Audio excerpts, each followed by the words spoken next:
믿음은 미덕을 낳는다. 믿음에서 미덕이 나온다. 아름다운 일, 아름다운 덕이라는 덕이죠. 미덕이 나온다. 한번 따라하겠습니다. 믿음에서 미덕이 나온다.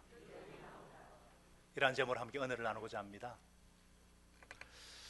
여러분, 우리가 농구도 그렇고 축구도 그렇습니다만은 반드시 이겨야 될 게임에서 자꾸 지면은 현명한 코치나 감독은 보통 기초로 다시 돌아갑니다. 기본기가 무너졌기 때문에 게임이 지는 거다 판단하고 슛 연습을 시킨다든지 세트피스 연습을 시킨다든지 또 체력을 키운다든지 기초를 새롭게 다집니다. 이번에 한국 팀이 콜롬비아 남미 강호를 이긴 것은 다시 기초로 돌아갔기 때문이에요. 우리도 인생을 살면서 자꾸만 인생이 꼬이고 실패가 거듭되면은 특별한 지식이나 어떤 기술을 습득하기보다 다시 기초로 돌아가야 합니다. 마찬가지예요. 신앙생활의 기본기, 신앙생활의 기본기도 분명히 해야 됩니다. 우리는 평생 신앙의 기본기 몇 가지를 붙잡고 씨름해야 합니다. 신앙의 기본기가 내 삶이 될 때에 열매 맺는 신앙, 행복한 신앙생활을 할 수가 있습니다. 그래서 단순, 반복, 지속, 강행이란 말이 중요합니다. 이건 단순한 구호가 아니에요. 한번 따라하겠습니다. 단순, 반복, 지속, 강행. 인생이 별거 있어요? 매일 밥 잘 먹고 양치질 잘하고 깊은 숙면 취하고 똑같잖아요. 인생이 무엇인가? 어떻게 사는 것이 인간다운 삶인가? 신앙생활도 마찬가지예요. 기본기. 우리는 지난 시간에 아브라함의 인간적인 실수를 통해서 하나님께서 주시는 큰 교훈을 얻었습니다. 가장 중요한 기본기, 바로 하나님과의 관계, 하나님과의 관계가 중요하다는 것. 어떤 상황에서도 하나님의 약속을 붙잡는 믿음, 하나님의 신실하심을 믿는 믿음이 중요하다는 것을 배웠습니다.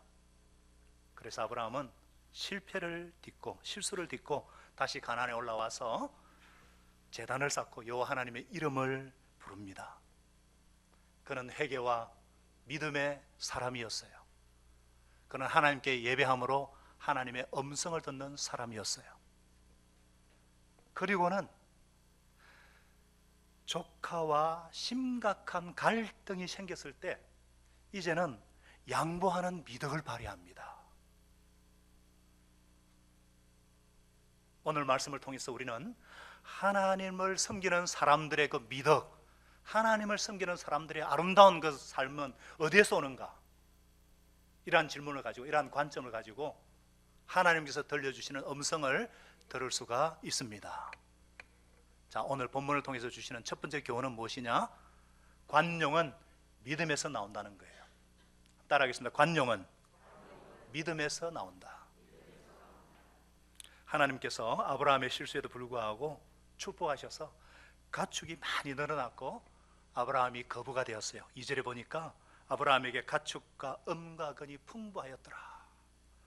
덩달아서 아브라함과 동행하고 있는 롯도 축복을 받아서 가축이 많이 늘어났어요. 그러자 그들이 함께 머물기에는 땅이 너무너무 비좁아서 더 이상 함께 할 수가 없었습니다. 그래서 7절에 보니까 점점 아브라함과 롯의 목자들이 서로 다투기 시작했고요. 또 게다가 그 땅에 원주민인 가나안 족속과 브리스 사람들까지 끼워 살고 있었기 때문에 충돌이 불가피해졌습니다. 그래서 아브라함이 롯에게 해결책을 제시합니다. 8절 9절에 보니까 자, 우리는 한 족속이다. 너나 나나 네 목자나 내 목자나 서로 다투게 하지 말자. 네 앞에 온 땅이 있지 아니하냐.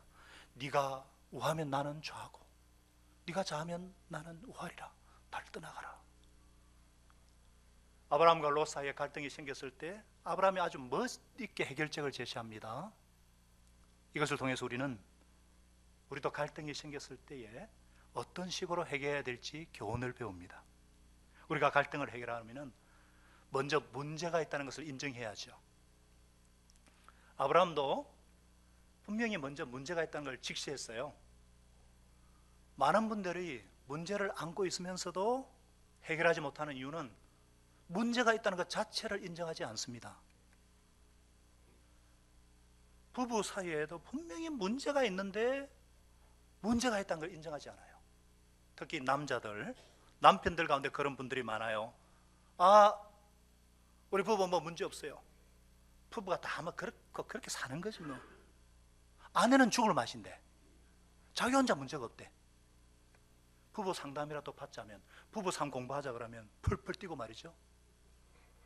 골마 터질 때까지 기다리는 경우가 많이 있어요. 문제가 해결되고 갈등이 해소되려면 문제가 있다는 것을 인정함으로 시작이 됩니다.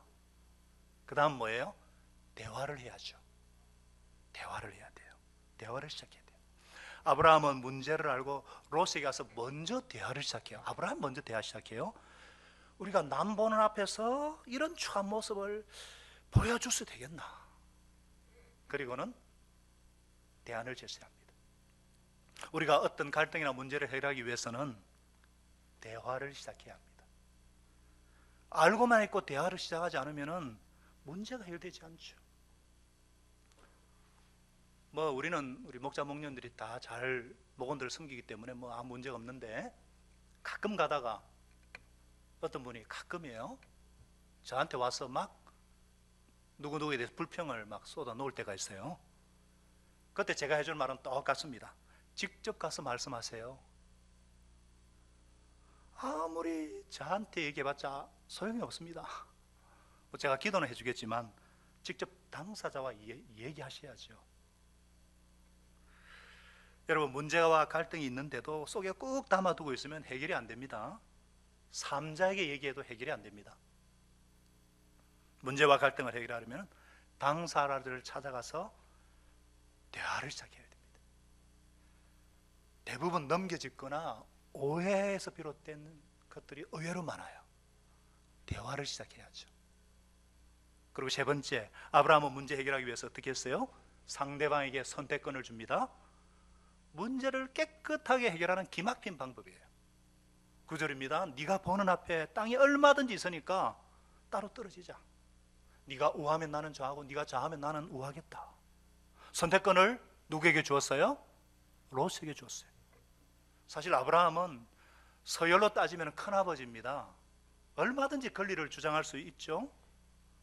좋은 땅 먼저 차지하고, 야 롯아, 네가 이제 장성이 했으니까 이제 분가해서 네 갈 길로 가라, 쫓아버리면 되는데 롯에게 선택권을 먼저 줘요.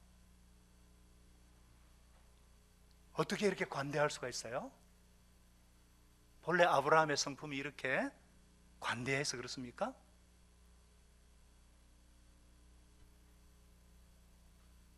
가장 큰 이유는 아브라함은 믿음의 사람이었기 때문에 그렇습니다. 믿음의 사람은 관대할 수가 있습니다. 아브라함은 하나님께서 12장 7절에 뭐라 그랬습니까? 이 땅을 내 자손에게 주겠다 약속을 가진 사람이에요. 하나님께서 주시겠다 그랬으면 언젠가 내 것이 될 거니까 아웅다웅 다툴 필요가 없다는 거죠. 그래서 선택권을 양보할 수가 있었어요.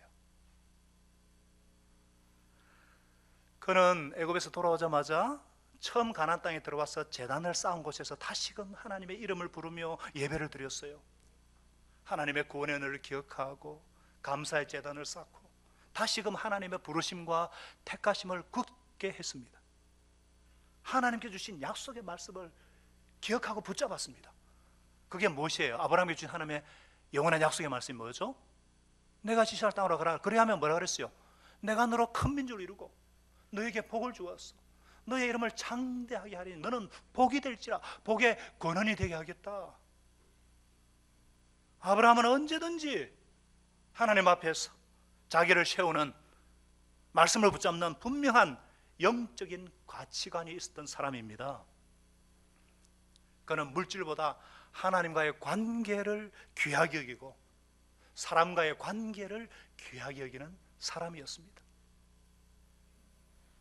여러분, 이 사랑의 관계, 이것이 인생을 행복하게 만들어주는 필요 충분인 조건인 줄 믿습니다. 여러분, 언제 가장 불행하셨어요? 언제 가장 행복하셨어요? 언제 불행해졌습니까? 관계가 깨어질 때, 자녀가 부부모의 마음을 아프게 할 때 불행합니다. 부부가 서로 신뢰하지 못할 때 불행합니다. 직장에서 누군가 나를 미워할 때, 내가 누군가를 미워할 때 불행합니다. 심지어 교회 안에서도 예수님의 피로 한 피 받아 한 몸 이룬 형제 자매임에도 그 누군가를 품지 못할 때 고통스럽습니다. 행복은 사랑의 관계에서 오고 불행은 깨어진 관계에서 오는 거예요.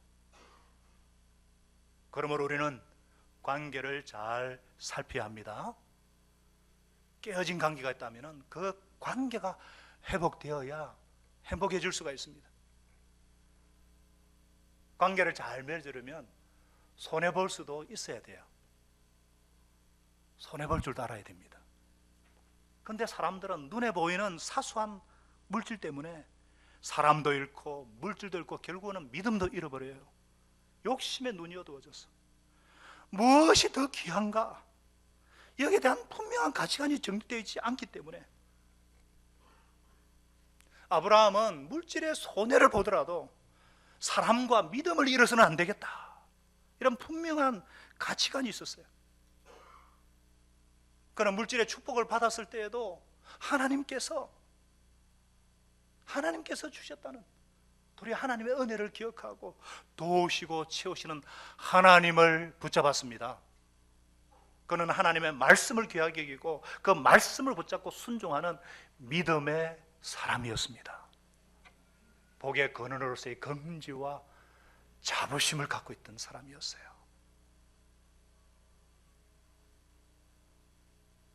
저와 여러분은 하나님의 사랑을 입은 자인 줄로 믿습니다. 하나님의 사랑받는 아들이요 딸인 줄로 믿습니다. 이 믿음, 그렇기 때문에 그리스도인의 어떤 미덕, 어떤 양보하고 관용하는 이 미덕, 이거 우리가 뭐 안 믿는 사람들보다 윤리성이 뭐 더 높고 도덕적으로 더 뛰어나고 마음이 좋고 인격이 훌륭해서가 아닙니다. 믿음 때문입니다. 이웃과 다투고 아웅다웅하지 않고 양보하는 이런 미덕은 어디에서 나옵니까? 어디에서 나와요? 믿음에서 옵니다. 내가 그렇게 아웅다웅하지 않아도 하나님께 기도하면 필요하면 하나님께서 주실 테니까 뭐 그렇게 내 권리 주장하고 싸울 필요가 있나? 이렇게 양보하는 미덕은 어디에서 나온다고요? 믿음에서. 양보의 미덕은 믿음에서 나옵니다. 이런 것을 아는 야고보 사도께서는요, 다투고 싸우는 사람들에게, 초대교회도 얼마나 다투고 싸웠는지 몰라요. 다투고 싸우는 사람들에게 야고보 4장 2절에 뭐라 그랬어요? 같이 한번 읽어봐요. 시작. 너희는 욕심을 내어도 얻지 못하고 서로 살인하며 시기하여도 능히 취하지 못함으로 다투고 싸우는도다. 너희가 얻지 못하면 구하지 아니하기 때문이다. 이거 나무라는 말이에요. 앞뒤 전원 문맥을 보시면 너희들 그렇게 싸우지 말고 간용을 베풀고 좀 양보해라. 왜 다투느냐? 하나님께 구하면 되지 않겠느냐? 너희가 구하지 않으니까 얻지 못하고 그렇게 다투는 거 아니냐?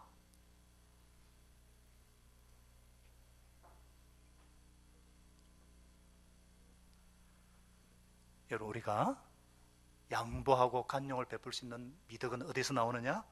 믿음에서 옵니다. 우리들이 이웃들을 구제하고 섬기고 매주 목장 모임을 이루고 이런 힘이 어디서 나옵니까?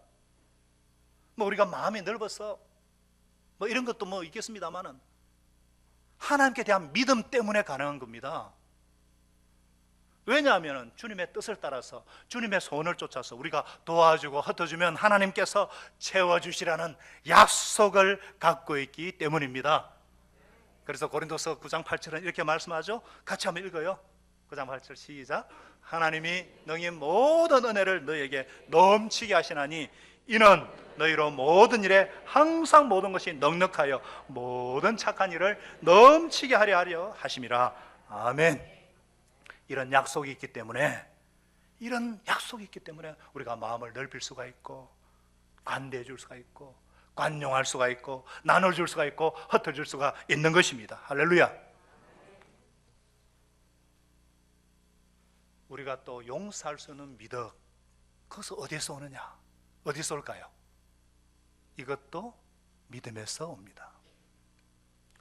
물론 감사하는 것도 믿음에서 와요.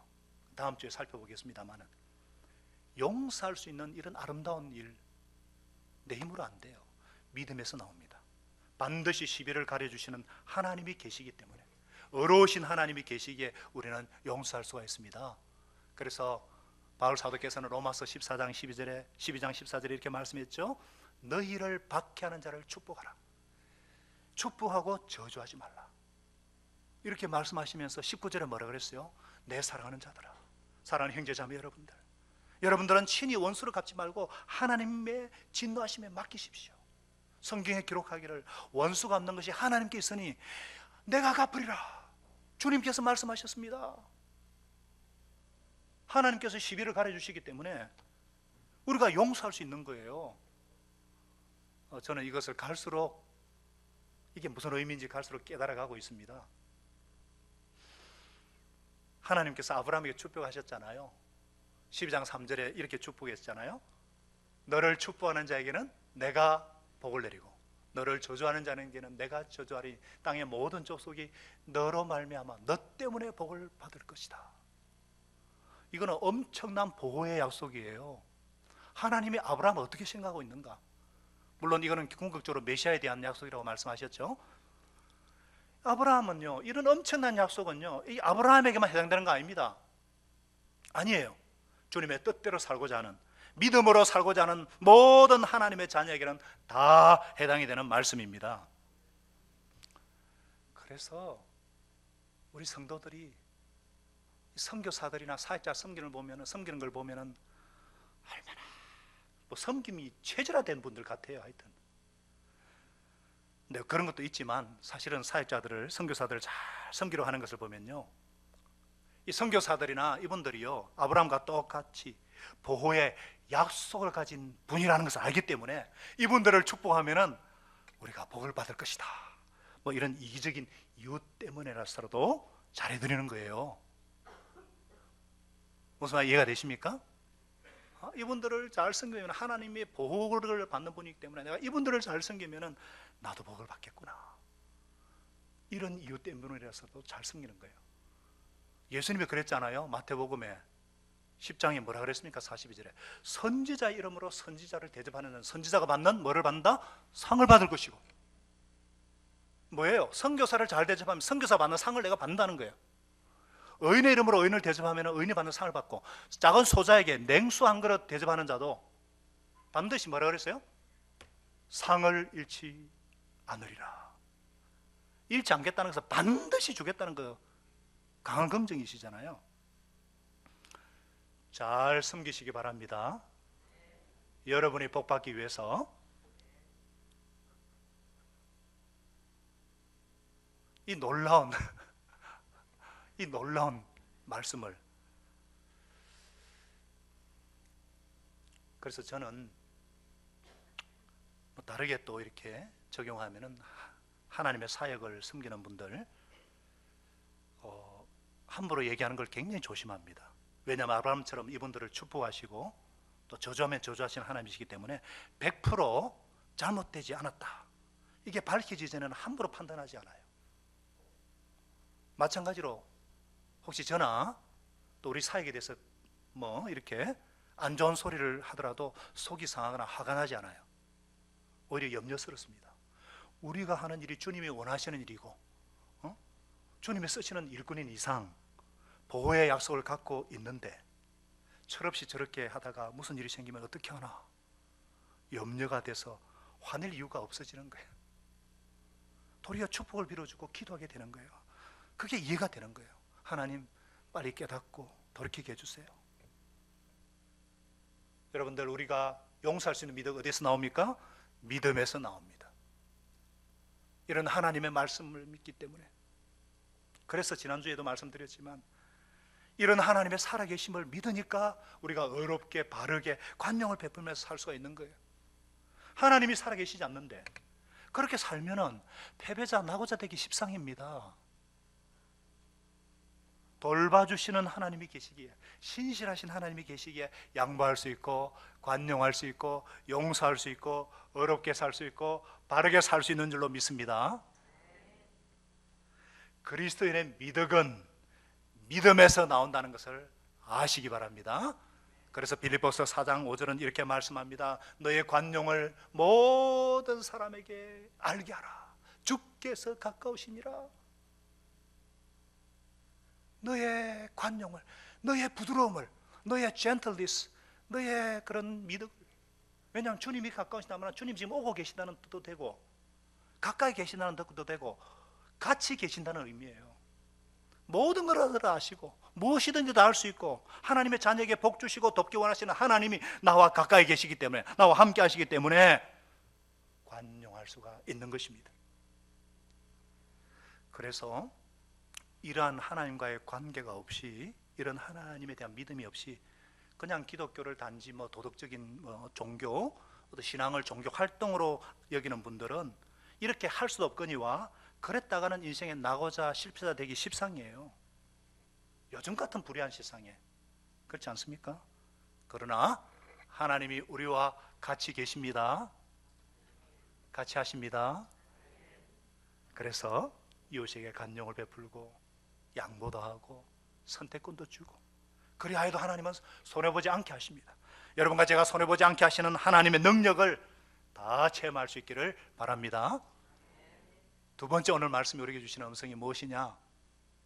나의 믿음의 취약점을 알아야 한다는 거예요.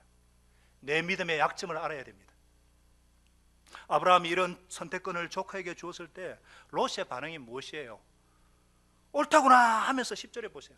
롯이 눈을 들어 요단 지역을 바라본 적, 소알까지 온 땅에 막 물이 넉넉해가지고 여호와께서 소돔과 고모라를 심판하지 않았기 때문에 여호와의 동산 에덴 동산 같고 애굽 땅과 같이 풍요로웠더라.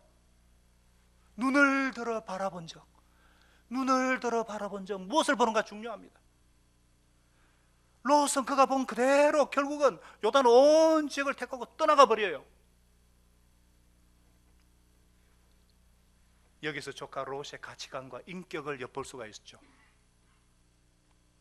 사실 삼촌이 선택권을 이렇게 줘도 자기로서는 은인 아닙니까?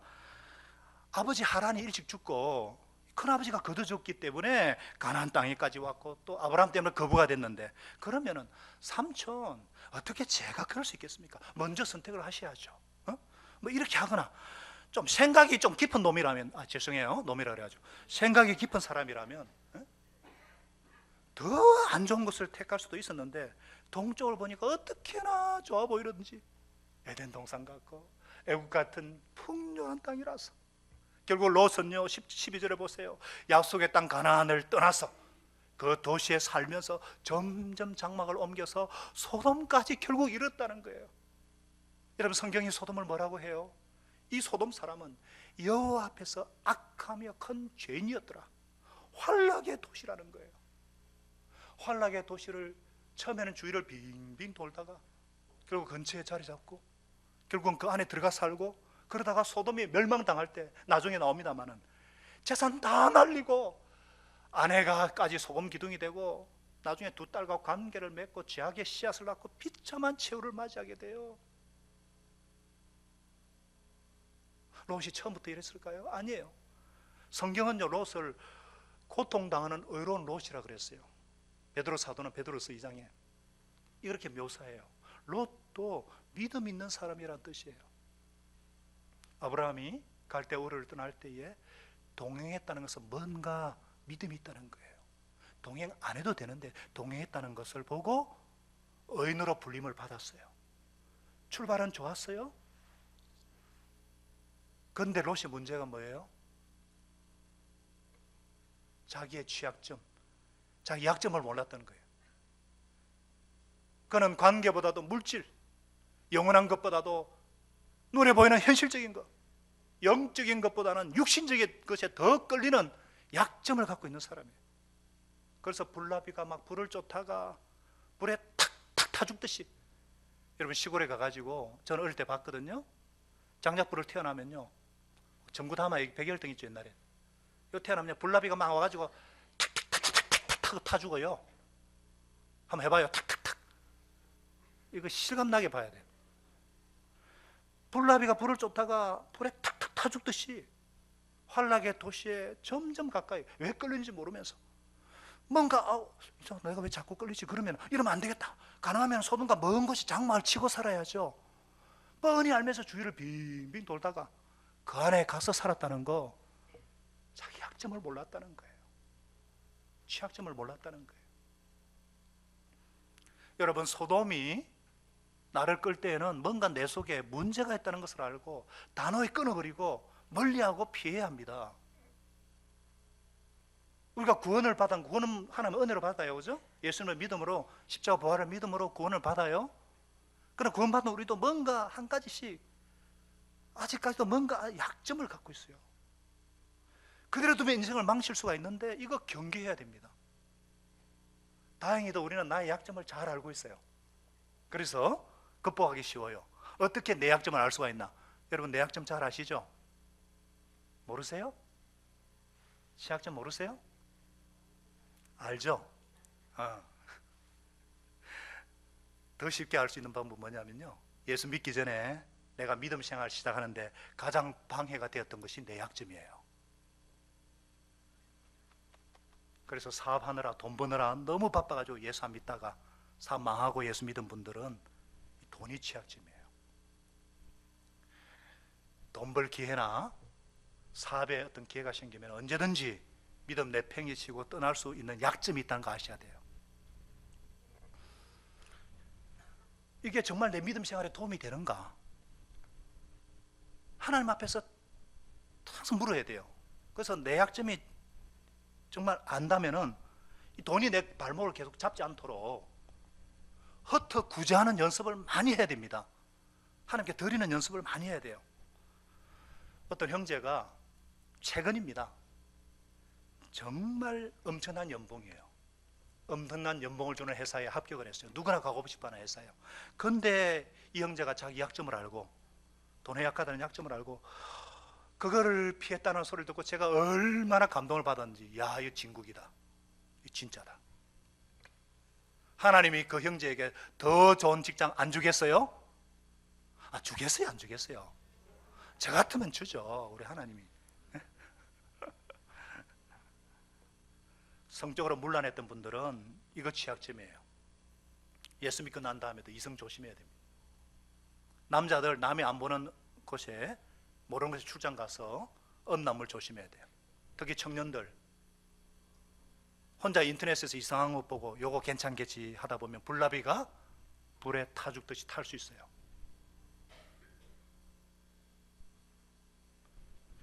옛날에 술을 많이 먹고 또 노는 데 가는 분들, 저도 좀 놀아봐서 아는데, 내가 전도할 영역이 안 되면은 술 친구 절대로 만나면 안 됩니다. 정말 불쌍해서 전도하기 위해서 내가 가면 몰라도 그런 영역이 안 되면 가면 안 되죠. 뭔가 성취하기 위해서 늘 바쁘게 막 살다가 어떤 문제 때문에 혹은 건강의 적신호로 예수 믿은 분들, 건강할 때나 아플 때나 더 주님 의지해야죠. 저의 취약점 중에 하나는 뭐냐면요, 남의 인정을 받고자 하는 겁니다. 예수 믿기 전에도 남이 알아주는 사람, 인정받기 위해서 굉장히 애를 썼고요, 인정해 주지 않으면 속이 상해가지고 잠을 못 자기도 하고, 또 내 능력의 부족으로 그렇다고 하면 열등의식을 느끼기도 하고 막 그랬습니다. 그래서 목사가 되고 난 다음에도 제일 경계하는 것이 이것입니다. 목회를 잘한다, 인정받는 것을 추구하기 시작하면 나는 끝이라는 두려움이 있습니다. 기회가 있을 때마다 사람의 인정을 받는 목회가 아니라 하나님이 인정하시는 목회가 되어야 되겠다, 다짐을 합니다.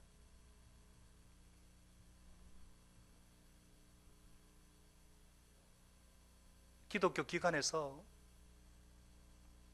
제가 책임을 안 지려고 해요. 어떤 일을 자꾸 맡으라 그래도 안 맡습니다.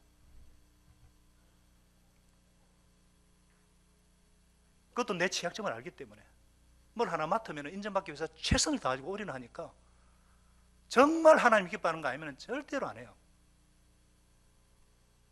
여러분, 우리는 나의 약점을 알아야 됩니다. 자매님들에게는 쇼핑, 자녀에 대한 끊임없는 염려가 취약점일 수 있어요. 어떤 분은 지적인 교만이 취약점일 수 있어요.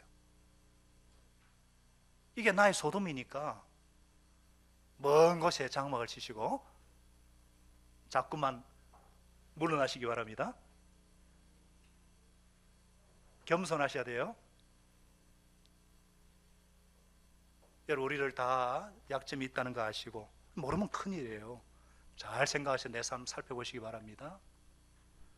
믿음이 자라지 못하고 있다면 이 취약점 때문에 완전히 결별하지 못해서 그러다 롯처럼 자멸해 버리는 그런 자리에 가지 못하도록 오늘 하나님의 음성을 들으시고 결정하시기 바랍니다. 이것이 내 약점이었구나.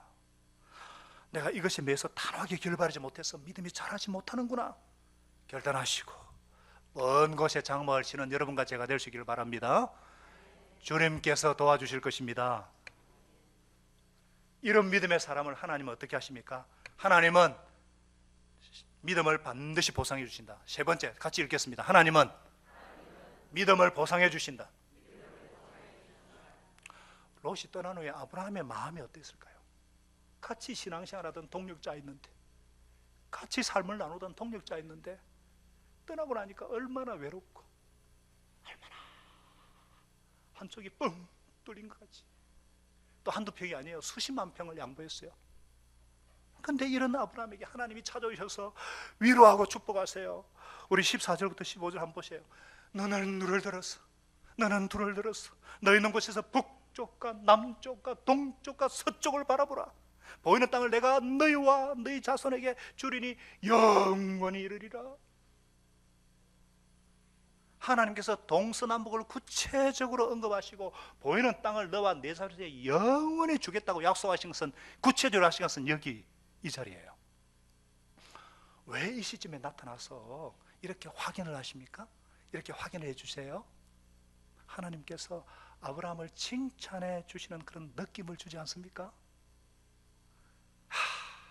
아브라함, 너 정말 잘했다. 양보하길 잘했다. 나 믿고 그렇게 했으니까 내가 이렇게 해주겠다. 염려 마라. 하나님은 보상해 주시는 하나님이십니다. 하나님은 보상해 주시는 하나님이십니다. 이런 하나님을 믿고 결정했다면 절대 손해보지 않고 반드시 보상해 주시는 하나님, 이것이 우리 믿음의 핵심입니다. 아까도 말씀드렸지만 아직도 도덕적인 신앙생활, 윤리적인 고상한 종교생활을 하는 분들은 이거 이해 못할 거예요. 그러나 정말 우리는 보상해 주신 하나님을 믿습니다.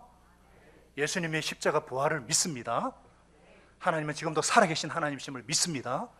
우리는 종교 행위가 아닌, 종교 생활 아닌 삶을 사는 거예요. 생명의 삶을 사는 거예요. 하나님은 분명히 말씀하잖아요. 히브리서 11장 6절에 뭐라고 하세요? 같이 읽어봅시다. 히브리 11장 6절 시작. 믿음이 없이는 기쁘시게 없다. 하나님께 나아가는 자는 반드시 그가 계신 것, 또한 그가 자기를 찾는 자들에게 상 주시는 이심을 믿어야 할지니라. 아멘. 이것이 우리의 신앙의 핵심이에요. 이것이 우리 믿음의 핵심이에요. 하나님이 계신 거 믿어야죠. 정신이 좀 있는 사람은, 조금만 정신 있는 사람은 하나님이 계시다는 거 다 압니다. 그거 부정하지 않아요. 그러나 한 걸음 더 나가서 어떤 하나님 믿어야 된다고요? 상 주시는 하나님, 상을 주시는 하나님, 찾는 사람 만나주시고 음성 듣기 원하는 사람 들려주시고 도움을 청하는 분에게는 도와주시고 주를 위해 희생하는 자들에게는 상을 주시고 보상해 주시는 하나님, 상 주시는 하나님, 이것이 우리 신앙의 핵심입니다. 우리 믿음의 핵심입니다. 우리는 보상해 주시는 하나님을 믿기 때문에 관대할 수가 있고 양보할 수가 있고 어렵게 살 수가 있고 올바르게 살 수가 있는 것입니다. 우리가 인격자라서요? 아닙니다. 인격을 강조하는 분들, 어떻게 예수 믿는 자들은 상을 바라고 믿나? 그렇게 말하는 분들이 하나님 상을 믿는 사람보다 나은 게 뭐가 있습니까? 입만 살아있는 경우가 많아요. 상을 바라보는 사람들, 그런 사람에게서 헌신이 나오고, 그런 사람들에게서 양보가 나오는 것을 보았고, 그런 사람에게서 희생이 나오는 것을 보았고, 하나님의 상을 바라보는 사람들이 남을 보란 듯이 섬길 수 있는 반듯함이 나오는 사람들인 것을 보았습니다. 사람은 그렇게 지음을 받았어요. 사람은 하나님이 지으시고 심히 기뻐하시고 복 주신 존재이기 때문에 하나님의 인정이 없이는 살 수가 없어요. 하나님의 상급이 없으면 살 수가 없어요. 할렐루야. 그런 보상의 하나님, 상 주신 하나님을 믿어야 합니다. 믿으십니까? 아멘 말은 잘 하시는데 잘 안 믿으세요. 그렇게 믿으면은, 진짜 믿으면은, 왜 우리가 어렵게 왜 간용을 못 풀고 사소한 것에 울고불고 그렇게 할 수가 없죠. 정말 그 하나님 믿으면은 하나님이 보상해 주려는 확신이 없으니까.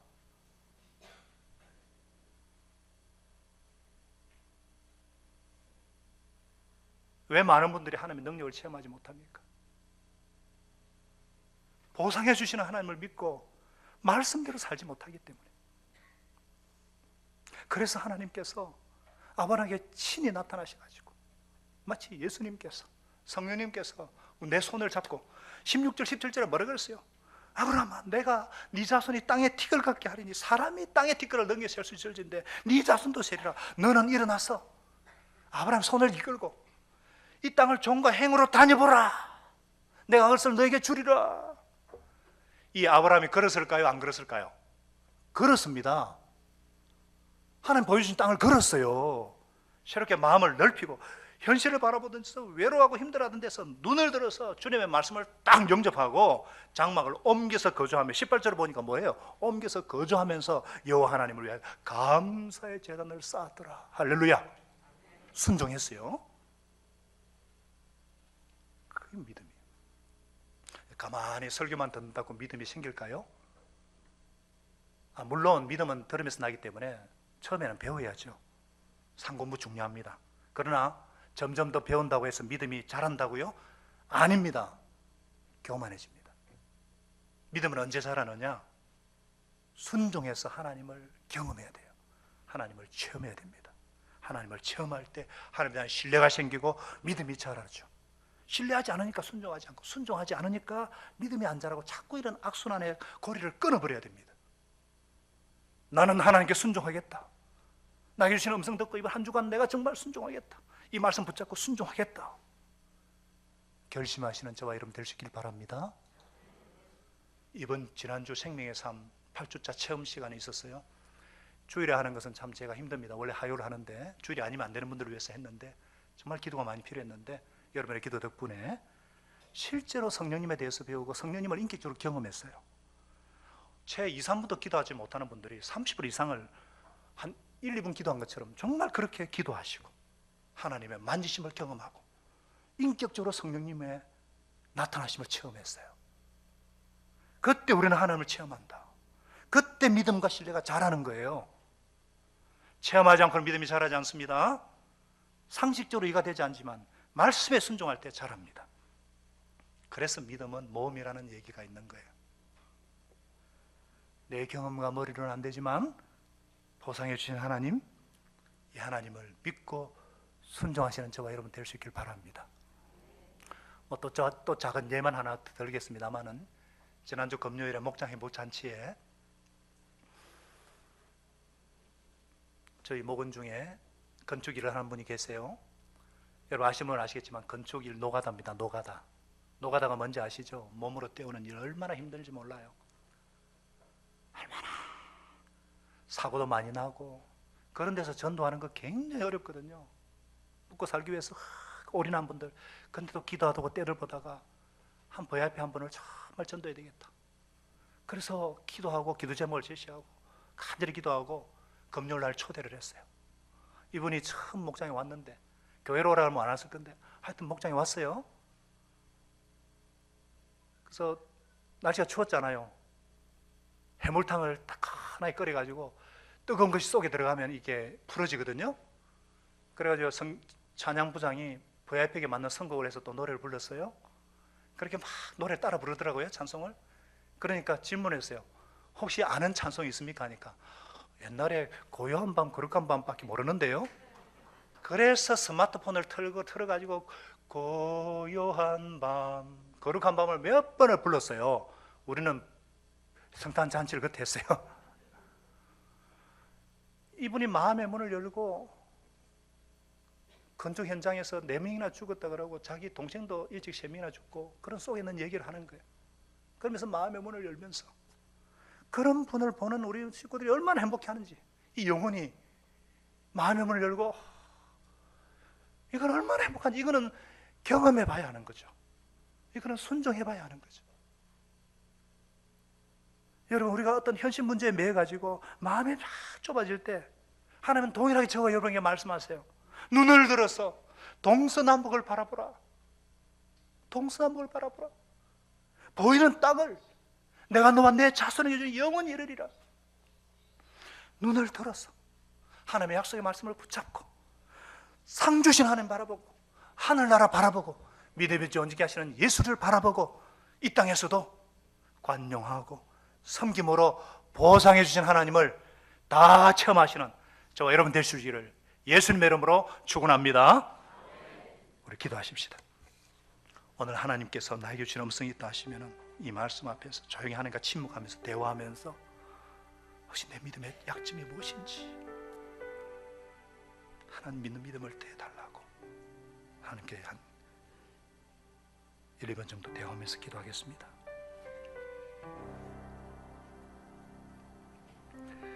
하나님 아버지, 하나님은 살아계신 하나님이십니다. 자기를 찾는 자들에게 반드시 상 주시는 하나님이십니다. 이 하나님을 믿고 하나님을 믿는다는 것은 하나님의 약속의 말씀을 믿는 것인데 우리가 이 말씀을 붙잡고 주님을 믿기 때문에 보상해 주신 하나님 믿기 때문에 우리가 이 땅에서도 간용할 수 있고 용서할 수 있고 섬길 수 있고 어렵게 살 수 있음을 인하여 감사합니다. 나의 믿음의 약함이 무엇인지 알게 하시옵소서. 또 보상해 주신 하나님을 굳게 신뢰함으로 삶의 현장에서 하나님의 뜻대로 살아내므로 삶 속에서 부활의 능력을 경험하며 하나님을 체험하는 우리 모든 미래로 가족들 될 수 있도록 축복하여 주시옵소서. 예수님의 이름으로 감사하며 기도합니다. 아멘.